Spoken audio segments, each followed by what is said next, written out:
విధంగానే మా పథకాలు వెళ్తున్నాయి, మా ప్రభుత్వం పాలన వెళ్తుంది కాబట్టి అటు బీఆర్ఎస్ తో గానీ ఇటు బీజేపీతో గానీ లేదా ఇతర ఏ పార్టీతో కూడా మాకు మిత్రపక్షం ఉంటే తప్ప ప్రతిపక్షం ఉన్న ఏ పార్టీతో మాకు సంబంధం లేదు.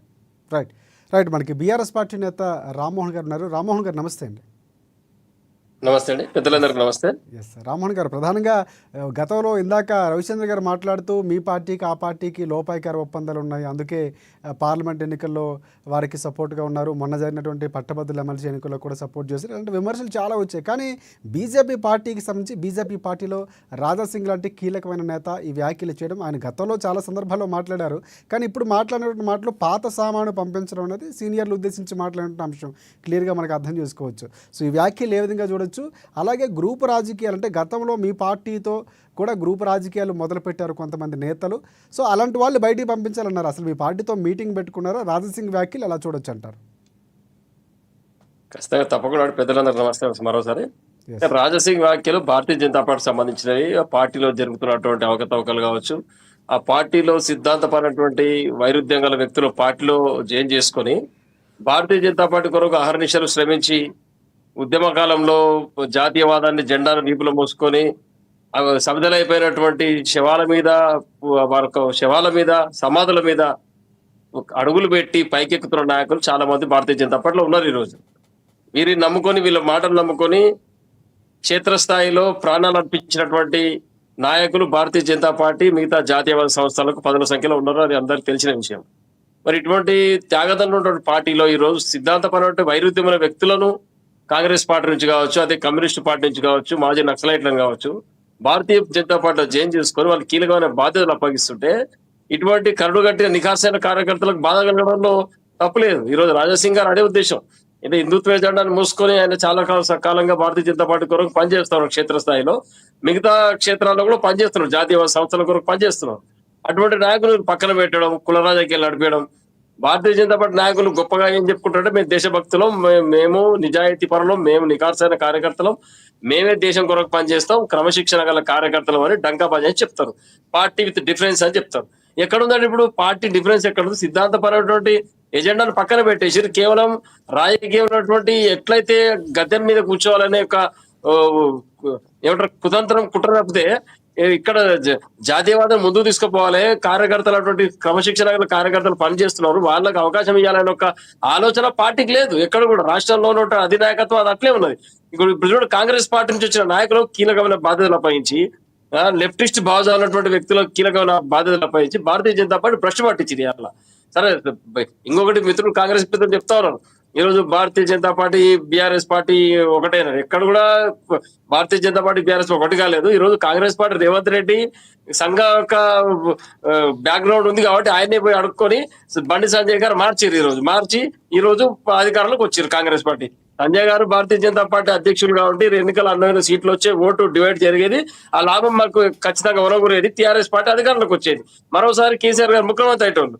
అటువంటిది మేము ఎందుకు ఇచ్చేస్తామని ఒకవేళ మాకు లోపాయికార ఒప్పందం ఉంటే బండి సంజయ్ గారు అట్లే కొనసాగించేటోళ్ళం మేము చెప్తే ఇంటాడు అంటే. కాబట్టి ఇవన్నీ రాజకీయంలో ఆరోపణలు తప్పితే అంతకంటే ఏం లేదు. వాస్తవానికి మనం చూడాల్సింది ఇక్కడ ఏంటంటే భారతీయ జనతా పార్టీ వ్యాఖ్యలు వాళ్ళు రాజసింగ్ గారు చేసిరో అది కీలకమైన వారి పార్టీ పర్సనల్ విషయం ఉండొచ్చు, కానీ ఒక రాజకీయ క్షేత్రంగా పక్కన పార్టీ మనం కూడా స్పందించాలి కాబట్టి తప్పకుండా భారతీయ జనతా పార్టీ సిద్ధాంతాలు వదిలిపెట్టింది. రాజాసింగ్ గారు చేసిన వ్యాఖ్యలు ఒక రకంగా సమర్థిస్తూనే కొన్ని అంశాలను మాట్లాడారు, దాన్ని కూడా సమర్థిస్తున్నారు. నాకు ఒకసారి క్లారిటీ ఇవ్వండి. అంటే మీ పార్టీతో అప్పుడున్నటువంటి ముఖ్యమంత్రి కేడర్తో సో కిషన్ రెడ్డి గారికి సంబంధించి కూడా బాహాటంగానే మాట్లాడారు. అంటే లోపాయికార ఒప్పందంతో ఆయనకు అనుకూలంగా ఉన్నారు అనేటువంటి విమర్శలు చేశారు రాజాసింగ్ గారు, చెప్పకనే చెప్పారు. సో దానికి ఏమైనా ఏకీభవిస్తారా? అలాంటిది ఏమి లేదంటారు. చెప్పగలరు, భారతీయ జనతా పార్టీతో ఎక్కడ కూడా బీజేపీ పార్టీ లోపాయికార ఒప్పందం లేదు. ఒకవేళ రాజకీయ క్షేత్రంలో ఒప్పందం తీసుకోగలిగితే కేసీఆర్ గారు లోపాయికార ఒప్పందం ఎక్కడ చేయరు, బహిరంగానే జరుగుతుంది. అది పొత్తు కావచ్చు, ఎలక్షన్ పొత్తు కావచ్చు, ఇంకేమైనా కావచ్చు. సిద్ధాంతం తెలంగాణ ఉద్యమంలో కూడా భారతీయ జనతా పార్టీ కలిసి వచ్చింది, కానీ కిషన్ రెడ్డి అధ్యక్షులు ఉన్నారు, రాజీనామా చేయలేదు. దాని బాహాటంగా కేసీఆర్ గారు విమర్శించారు, యావత్ తెలంగాణ రాష్ట్రం కూడా విమర్శించింది. అటు తెలంగాణ ఉద్యమం కొరకు 3 సార్లు రాజీనామా చేసిన చరిత్ర భారత రాష్ట్ర సమితి.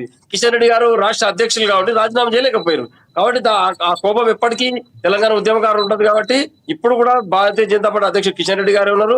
పార్టీ భ్రష్టు పట్టడానికి ముఖ్య కారణం కిషన్ రెడ్డి గారు. పట్నం విడిచిపెట్టి బయటికి వెళ్ళలేదు. సరే రాజకీయ పరంగా మాకు ఇది బెనిఫిటే, ఎందుకంటే ఇంకొక పార్టీ క్షేత్రంలో అభివృద్ధి కాకపోతే మాకు బెనిఫిట్ జరుగుతుంది కాబట్టి దాంట్లో మేము సంతోషమే పడతాం.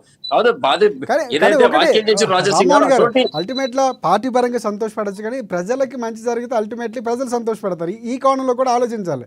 తప్పకుండా ఇందులో మనం గమనించాల్సింది ఏంటంటే రాజాసింగ్ గారు చేసిన వ్యాఖ్యలు ఏ పార్టీలు ఉన్నా సరే ఎప్పుడైతే పార్టీ కొరకు కష్టపడి పనిచేస్తారో వాళ్ళకు మనం సరైన గుర్తింపు ఇవ్వకపోతే ఎవరికైనా ఇబ్బంది జరుగుతుంది.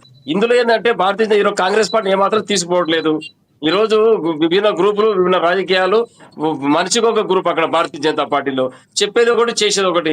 ఈ రోజు కాంగ్రెస్ పార్టీ నుంచి అనాదిగా పాము ముంగీసలాగా కొట్లాట, సిద్ధాంతమైన వైరుధ్యం కాంగ్రెస్ పార్టీకి, కమ్యూనిస్ట్ కు, భారతీయ జనతా పార్టీకి. ఈ రోజు భారతీయ జనతా పార్టీలో అందరూ చండో చేయని అయిపోయారు. కమ్యూనిస్ట్ వాళ్ళు అండే ఉన్నారు, మాజీ నక్సలైట్లు అండనే ఉన్నారు, కాంగ్రెస్ పార్టీలు అండే ఉన్నారు. కరుగట్టిన కాంగ్రెస్ పార్టీ మతవాదులు, లౌకికవాదులు అని చెప్పుకునే వీళ్ళు, మతవాదులు అని చెప్పుకునే వాళ్ళు ఎక్కడ పోతుంది వ్యవస్థ? ఏం చెప్పదలుచుకుని భారతీయ జనతా పార్టీ మిగతా క్యాడర్ కానీ రాష్ట్రానికి కానీ? ఇటువంటి ముసుగు వీళ్ళు, ఆవు ముసుగు తొడుక్కున్న పులులు వీళ్ళు, మేకవన్నే పులులు వీళ్ళు. భారతీయ జనతా పార్టీ నాయకులు కానీ అధినాయకత్వం తప్పకుండా పార్టీ ఇటువంటి పని చేస్తారు కాబట్టి తప్పకుండా భూస్థాపితం ఖాయం. వాళ్ళు కళ్ళబొల్లి మాటలు చెప్పి 2 ఎంపీ సీట్లు గెలవంగానే మేమేదో చేసిన అనుకుంటారు. ఖచ్చితంగా ఎంపీ సీట్లలో కూడా భారత రాష్ట్రం ఎక్కడ టీఆర్ఎస్ పార్టీ కానీ బీఆర్ఎస్ కానీ ఎక్కడ వాళ్ళు సపోర్ట్ చేయలేదు. ప్రజలు ఆలోచన చేసిరు, మోడీ గారు చూసి ఓటేసారు. ఇంకోటి భారతీయ జనతా పార్టీ మెల్లమెల్లగా క్షీణించడానికి రెడీ అయిపోయింది. క్యాన్సర్ లాగా లోపల తొలిచేస్తుంది వాళ్ళని. ఎందుకంటే వ్యక్తి పూజ ఎక్కువైపోయింది భారతీయ జనతా పార్టీలో. ఆ వ్యక్తి పూజ కూడా పార్టీ నాశనానికి నాంది పలుకుతాయి. రైట్. ఒకసారి రామ్మోహన్ గారు, ఒకసారి మనకి రాజకీయ విశ్లేషకులు పాపిరెడ్డి గారు ఉన్నారు. పాపిరెడ్డి గారి అభిప్రాయం కూడా తెలుసుకుందాం. పాపిరెడ్డి గారు నమస్తే అండి.